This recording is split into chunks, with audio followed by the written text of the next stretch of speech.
चौथा सवाल देखो, मैंने जमशेद से रुपये 12,000 2 वर्ष के लिए 6% वार्षिक दर से साधारण ब्याज पर उधार लिए। यदि मैंने यह राशि 6% वार्षिक दर से चक्रवृद्धि ब्याज पर उधार ली हुई होती तो मुझे कितनी अतिरिक्त राशि का भुगतान करना पड़ता। यानी हम साधारण ब्याज से भी ब्याज की गणना करेंगे और चक्रवृद्धि ब्याज से भी ब्याज की गणना करेंगे और कितना अधिक भुगतान करेगा ये हम ज्ञात करेंगे। तो सबसे पहले हम लिखेंगे मूलधन 12,000 रुपये, इसको एक तरफ कर देते हैं। तो मूलधन 12,000 रुपये,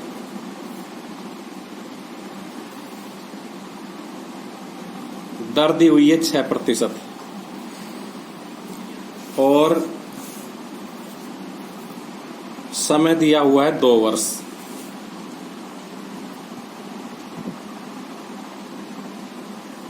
तो हम क्या निकालेंगे, साधारण ब्याज लिखेंगे, इसलिए साधारण ब्याज।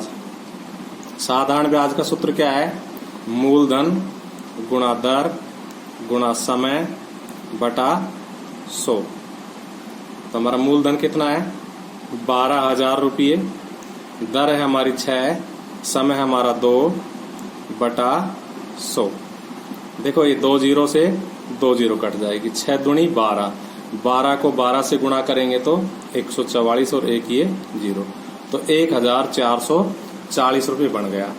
अब हम लिखेंगे तथा चक्रवृद्धि ब्याज, तथा चक्रवृद्धि ब्याज कंपाउंड इंटरेस्ट।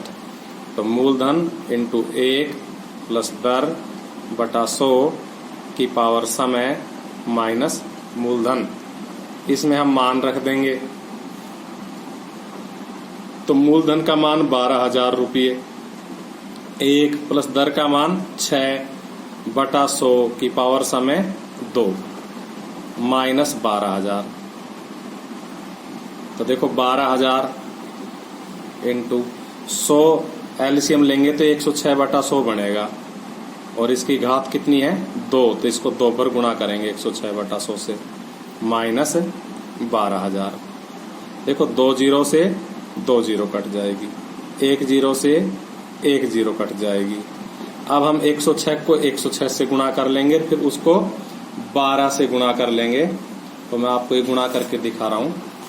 देखो 106 गुणा 106, 6 छिंगड़े 36, 6 एकम 6, फिर जीरो के नाम की गुणा, 6 0 1, 6 3 6 दूनी 12, 11,236। इस 11,236 को हम किससे गुणा करेंगे 12 से। तो 12 छिकी 72, 12 तिया 36 और 7 हासिल के 43, 12 दूनी 24 और 4 28, 12 एकम 12 और 2 14, 12 एकम 12 और 1 13। और देखो इसमें 10 का भाग देना तो 1 छोड़ के 10 लग जाए। तो इस प्रकार से हमारा आ गया चक्रवृद्धि ब्याज से मिश्र धन 13,483.20 रुपये। क्या लिखेंगे 13,483.20, यहां से देख के लिखा 13,483.20 रुपये माइनस 12,000। अब इसमें से हम 12,000 घटा देंगे। तो देखो 2 3 8 4 1, तो 1,483 रुपये 20 पैसे। तो ये हो गया हमारा चक्रवृद्धि ब्याज। आगे सवाल में उसने कहा है कितनी अतिरिक्त राशि का भुगतान करना पड़ता। तो लिखेंगे अतः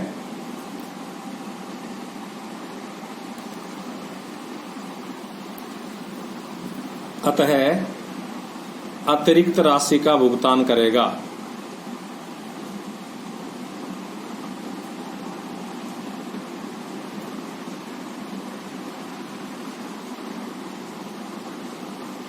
बराबर चक्रवृद्धि ब्याज 1,483.20 में से साधारण ब्याज 1,440 रुपये घटा देंगे।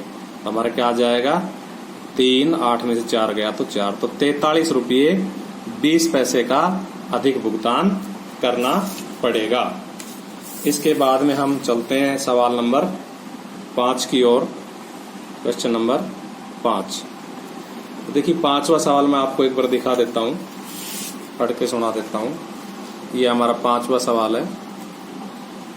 वासुदेवन ने 12% वार्षिक दर पर 60,000 का निवेश किया, यानी कि किसी को दिया, किसी को देर ची किसी से ले, वो मूलधन का ही काम करता है, तो ये 60,000 रुपया मूलधन हो गया। दर हो गई 12%। यदि ब्याज अर्धवार्षिक संयोजित होता है तो ज्ञात कीजिए 6 महीने के अंत में कितना ब्याज होगा और 1 वर्ष के अंत में कुल कितनी राशि प्राप्त होगी। तो हमसे 2 सवाल जोड़ के दे दिए। तो हम सबसे पहले लिखेंगे मूलधन 60,000 रुपये। क्या लिखेंगे? मूलधन 60,000 रुपये। मूलधन बराबर 60,000 रुपये। दर कितनी है हमारी? 12%। और समय हमारा 2 सवाल, इसलिए पहले सवाल का समय लिखेंगे 6 माह। 6 माह का मतलब 1/2 वर्ष लिखेंगे, इसलिए ब्याज बराबर कितना हो जाएगा? मूलधन इंटू 1 प्लस दर बटा 100 की पावर समय माइनस मूलधन। तो हम यहाँ क्या लिखेंगे? यहाँ लिखेंगे इम्प्लाइज दर बराबर 6% अर्धवार्षिक, क्योंकि हमारी जो ब्याज चुकाने की शर्त है वो अर्धवार्षिक है। और समय कितना हो जाएगा? आधे वर्ष का दुगुना 1 वर्ष,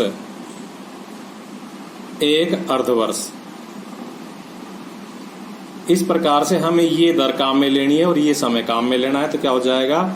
मूलधन की जगह 60,000 रुपये इंटू 1 प्लस दर की जगह 12 नहीं 6 बटा 100 और पावर आधी नहीं बल्कि 1 और माइनस 60,000।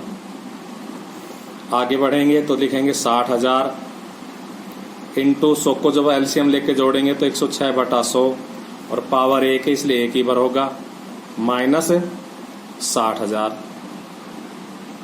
तो इस प्रकार से 2 जीरो से 2 जीरो कट जाएगी और हमारे पास क्या आ जाएगी? 2 जीरो तो पहले ही आ जाएगी और 6 से गुणा करेंगे, 6 छींगड़े 36, 6 एकम 6 माइनस 60,000। तो 63,600 में से 60,000 घटाएंगे तो 3600 रुपये। ये हमारा पहला सवाल का हल हो गया। दूसरा सवाल है तथा 1 वर्ष के अंत में कितना चुकाएगा। तो लिखेंगे नंबर 2 समय बराबर 1 वर्ष, इसलिए n बराबर यानी कि परिवर्तित समय 2 अर्धवर्ष लिखेंगे। अतः राशि प्राप्त होगी, क्योंकि उसने निवेश किया तो वापस मिलेगी, राशि प्राप्त होगी बराबर राशि कितनी प्राप्त होती है? मिश्र धन प्राप्त होता है, क्योंकि मूलधन और ब्याज दोनों ही प्राप्त होता है, उसे ही राशि प्राप्त करना कहते हैं। तो मिश्र धन का हमने फॉर्मूला लगा दिया। तो मूलधन की जगह वही 60,000, 1 प्लस दर की जगह वही 6 बटा 100 और पावर कितनी हो जाएगी? 2। तो हम क्या लिखेंगे? 60,000 गुणा 106 बटा 100 और घात 2, इसलिए 2 बार 106 बटा 100। देखो 2 जीरो से 2 जीरो कट जाएगी, इन 2 जीरो से ये 2 जीरो कट जाएगी और 6 गुणा 106 की 106 से हमने गुणा थोड़ी देर पहले भी करके दिखाई थी आपको, 11,236 आ जाएगा। फिर इस 6 से गुणा करेंगे, 6 छिंगड़े 36, 6 तिया 18, 18 और 3 हासिल के 21, 6 दूनी 12 और 2 हासिल के 14, 6 एकम 6 एक 7 और 6 एकम 6। इस प्रकार से उसको 67,416 रुपये प्राप्त होंगे।